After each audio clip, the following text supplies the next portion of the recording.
60%를 초과하여 참고치를 달성하였지만 60세 이상 고령자의 동절기 추가 접종률은 아직 참고치인 50%에 이르지 못했습니다. 방역 당국은 지표 충족 여부에 더해 신규 변이와 해외 유행 상황에 대한 불확실성을 추가적으로 면밀히 살펴왔습니다. 먼저 신규 변이에 대한 분석 결과입니다. 국내 우세종이던 BA.5 계통이 감소세를 보이고 있고 국가별 유행 변이가 상이하지만 단기간 내 환자 급증을 가져올 수 있는 신규 변이의 유행은 확인되지 않은 상황입니다. 다음은 중국, 일본, 미국 등 주요국 유행 추이가 국내에 미칠 영향에 대한 분석입니다. 중국은 대규모 감염 이후 확진자 발생이 다소 감소 추세에 접어든 것으로 추정됩니다. 다만 중국 현황 정보의 불확실성과 춘절 기간, 대규모 인구 이동 등으로 유행이 지속될 가능성이 있습니다.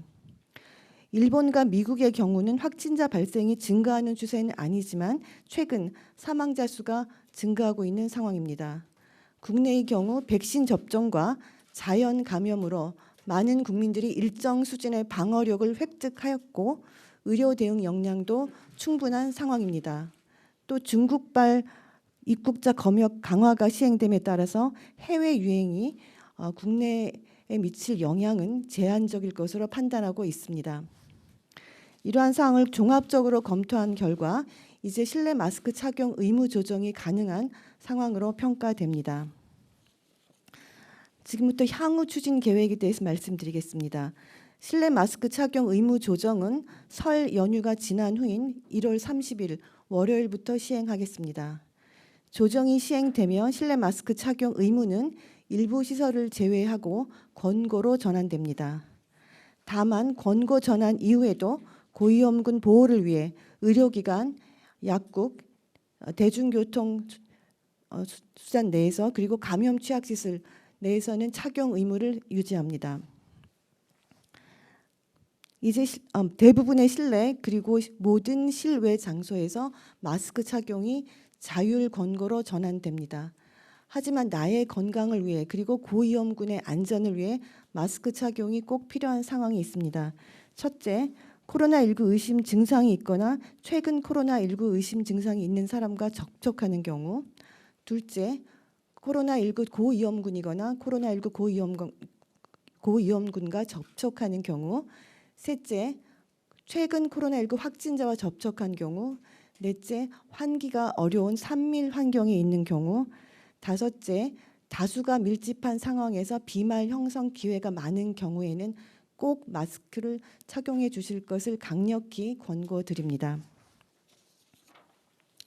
이번 마스크 착용 의무 조정은 설 연휴로 인구 이동이 증가하고 일부 조정 제외 시설에 대한 안내 등 준비 기간이 필요한 점을 고려해서 설 연휴 다음 주부터 시행합니다. 의무 조정이 시행되더라도 마스크 착용은 코로나19는 물론 많은 호흡기 전파 감염병으로부터 스스로를 보호하는 가장 기본적인 수단인 점에는 변함이 없습니다.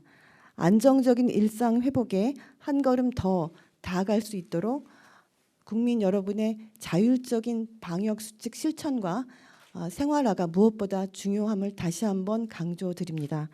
이와 더불어 정부는 동절기 추가 접종률 제고, 치료제 처방 강화 등 고위험군 보호를 위한 노력도 지속해 나가겠습니다. 아울러 신규 변이나 해외 상황으로 인한 불확실성에도 지금처럼 신속하고 강도 높게 대처해서 우리 국민 안전을 최우선으로 해서 대응해 나가겠습니다. 감사합니다.